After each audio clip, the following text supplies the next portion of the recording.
పూర్తి వివరాలకు చదవండి రేపటి అక్షర శిల్పం దినపత్రికలో.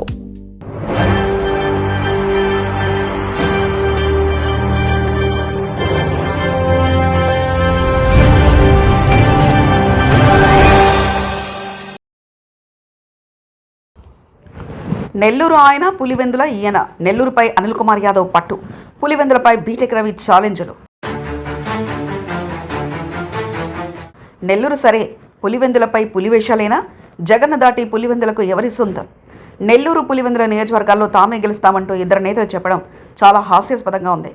ముఖ్యంగా పులివెందులలో మేమే గెలుస్తాం, ఈసారి టీడీపీ అక్కడ జెండా ఎగరేస్తుందని చెప్పడంలో ఎక్కడా లాజిక్ కనిపించలేదు. అయితే నెల్లూరు విషయంలో మాత్రం అనిల్ కుమార్ యాదవ్ కాస్త ఫోకస్ పెట్టిన నేపథ్యంలో ఆ నియోజకవర్గంలో మంత్రి నారాయణ దాటి ఆయన ముందుకు వెళ్తారేమో చెప్పొచ్చు, చెప్పలేకపోవచ్చు.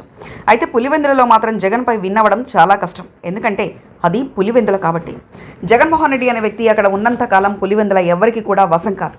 కుప్పంలో చంద్రబాబు నాయుడిని ఎలా ఓడించలేరో పులివెందులలో జగన్ని కూడా అలాగే ఓడించలేరు అనేది ఇక్కడ గుర్తుపెట్టుకోవాల్సిన అవసరమైన అంశం. ఇక నెల్లూరు వైసీపీ నేత అనిల్ కుమార్ యాదవ్ తిరిగి నెల్లూరు పట్టణ నియోజకవర్గంపై ఫోకస్ పెట్టారు. ప్రస్తుతం మంత్రి నారాయణ ఢీకొట్టాలని గట్టిగానే ప్రయత్నిస్తున్నారు. గత కొన్నాళ్ళ నుంచి నెల్లూరుకు దూరంగా ఉన్న మాజీ మంత్రి అనిల్ కుమార్ యాదవ్ తిరిగి యాక్టివ్ అయ్యారు. 2014-19 ఎన్నికల్లో నెల్లూరు పట్టణ నియోజకవర్గం నుంచి అనిల్ కుమార్ యాదవ్ గెలుపొందారు. 2019లో వైసీపీ అధికారంలోకి రావడంతో మంత్రిగా కూడా పనిచేశారు. జగన్ కేబినెట్లో మంత్రిగా చేరిన అనిల్ కుమార్ యాదవ్ తొలి విడత భారీ నీటిపారుదల శాఖ మంత్రిగా పనిచేశారు. మొన్నటి ఎన్నికల్లో కూటమి గెలవడంతో అక్కడ టీడీపీ పట్టు బిగిస్తుంది. ఆయన వైసీపీ నేతగా, మాజీ మంత్రిగా పార్టీకి పూర్వ వైభవం తేవాలన్న ప్రయత్నం అనిల్ కుమార్ యాదవ్ చేయకపోవడాన్ని మొన్నటి వరకు పార్టీ నేతలే చర్చించుకుంటున్నారు.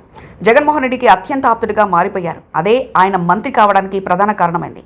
కానీ సొంత నియోజకవర్గంలోనే మంత్రిగా అనిల్ కుమార్ యాదవ్ సొంత పార్టీలోనే ప్రత్యర్థుల సంఖ్యను కూడా పెంచుకున్నారు. ఈ నేపథ్యంలో వైఎస్ జగన్ అనిల్ కుమార్ యాదవ్కు నెల్లూరు పట్టణ నియోజకవర్గం టికెట్ ఇవ్వకుండా నరసరావుపేట పార్లమెంటుకు పంపారు. మొన్నటి ఎన్నికల్లో ఓటమి తర్వాత అనిల్ కుమార్ యాదవ్ కొంతకాలం మౌనంగానే ఉన్నారు. సహజంగా దూకుడుగా ఉండే అనిల్ ప్రశాంతంగా ఉంటున్నారు. ప్రస్తుతం నరసరావుపేట పార్లమెంట్ నియోజకవర్గానికి పెద్దగా అనిల్ కుమార్ యాదవ్ రావడం లేదు. నెల్లూరు పట్టణ నియోజకవర్గంలోనే ఎక్కువ సమయం గడుపుతున్నారు. ప్రధానంగా ఎస్ఐఆర్ ప్రక్రియ జరుగుతుండటంతో తమ పార్టీకి సంబంధించిన ఓట్లు తొలగించకుండా దగ్గరుండి అన్ని చర్యలు తీసుకుంటున్నారు. వచ్చే ఎన్నికల్లో నెల్లూరు టౌన్ నుంచి పోటీ చేయాలని అనిల్ కుమార్ యాదవ్ భావిస్తున్నారు. జగన్ నుంచి కూడా అనుమతి లభించినట్లు సమాచారం. దీంతో అనిల్ కుమార్ యాదవ్ నెల్లూరులో ఉంటూ అక్కడ పార్టీ బలోపేతానికి కృషి చేస్తున్నారు. మరి మంత్రి నారాయణ ఢీకొట్టగల శక్తి అనిల్ కుమార్ యాదవ్కు ఉంటుందా లేదా అనేది వచ్చే ఎన్నికల ఫలితాల తర్వాత మాత్రమే తెలియనుంది. పులివెందులలో టీడీపీ విజయం సాధిస్తుందని టీడీపీ గొప్పలు చెప్పుకుంటుంది. అది నాయకత్వం దృష్టిలో పడడానికి కావచ్చు, లేకుంటే పదవి కోసమో కావచ్చు తెలియదు. కానీ పులివెందుల టీడీపీ నేతలు బిల్డప్ ఎక్కువగా ఇస్తున్నారు. పులివెందుల టీడీపీ ఇన్ఛార్జ్ కొంతమంది టీడీపీ కండువాలు కప్పేసి ఇక పులివెందులలో టీడీపీ విజయం ఖాయమని గొప్పలు చెప్పుకుంటున్నారు. నాడు కుప్పంలోనూ వైసీపీ నేతలు ఇదే తరహా బిల్డప్ ఇచ్చారు.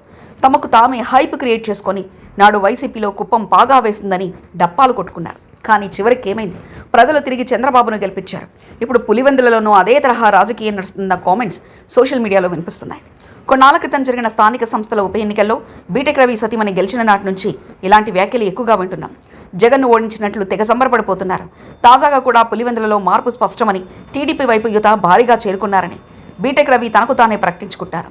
పులివెందుల మున్సిపాలిటీ పరిధిలో బలిజ సంఘ కార్యాలయ సమీపంలో డి శివ ఆధ్వర్యంలో యువత తెలుగుదేశం పార్టీలో చేరారు. నగరగుట్టకు చెందిన వేణు, ఆయన మిత్ర బృందం కూడా టీడీపీలో చేరి మద్దతు ప్రకటించారు. రానున్న మున్సిపల్ ఎన్నికల్లో టీడీపీని గెలిపించడమే లక్ష్యంగా పార్టీలో చేరుతున్నట్లు కొత్త సభ్యులు తెలిపారు. యువత టీడీపీ వైపు ఆకర్షితమవడంలో పులివెందులలో రాజకీయ మార్పుకు సంకేతంగా బీటెక్ రవి పేర్కొన్నారు. పాలనలో మార్పు అవసరమనే అభిప్రాయంతో ప్రజలు టీడీపీకి అవకాశం ఇవ్వాలని కోరుకుంటున్నారని అన్నారు. ప్రస్తుతం పులివెందులలో మార్పు కోరుకునే ప్రజాభిప్రాయం బలపడుతుందని బీటెక్ రవి అభిప్రాయపడ్డారు. ఈ అనుకూల వాతావరణాన్ని ప్రజల్లోకి తీసుకెళ్లి రానున్న ఎన్నికల్లో విజయం మలచడమే లక్ష్యంగా టీడీపీ ముందుకు సాగుతుందని తెలిపారు. కానీ ఆచరణలో అది సాధ్యం కాదంటున్నారు. ఎవరో కొందరు చేరినంత మాత్రాన ప్రజలంతా గుంపగత్తగా టీడీపీకి ఓటు వేసే పరిస్థితి పులివెందుల్లో ఉండదని కూడా విశ్లేషకులు వెలువడుతున్నాయి. నాడు కుప్పం మున్సిపాలిటీని సొంతం చేసుకుని జబ్బలు చేర్చుకున్న వైసీపీ సాధారణ ఎన్నికల్లో అక్కడి ప్రజలు కర్ర కాల్చి వాత పెట్టారన్న విషయాన్ని కొందరు గుర్తు చేస్తున్నారు. పులివెందుల వైఎస్ కుటుంబానికి కంచుకోట, అందులోనూ జగన్ ముఖ్యమంత్రి అభ్యర్థిని కాదని మరొక అభ్యర్థికి అండగా ప్రజలు నిలిచే అవకాశం ఎంత మాత్రం ఉండబోదన్న విషయాన్ని గుర్తుంచుకొని పార్టీని కొంతమేరకు బలోపేతం చేసుకునే ప్రయత్నం చేసి మేజార్టీ తగ్గించేందుకు కృషి చేస్తే మంచిదని కొందరు సొంత పార్టీ నేతలే హితో పలుకుతున్నారు.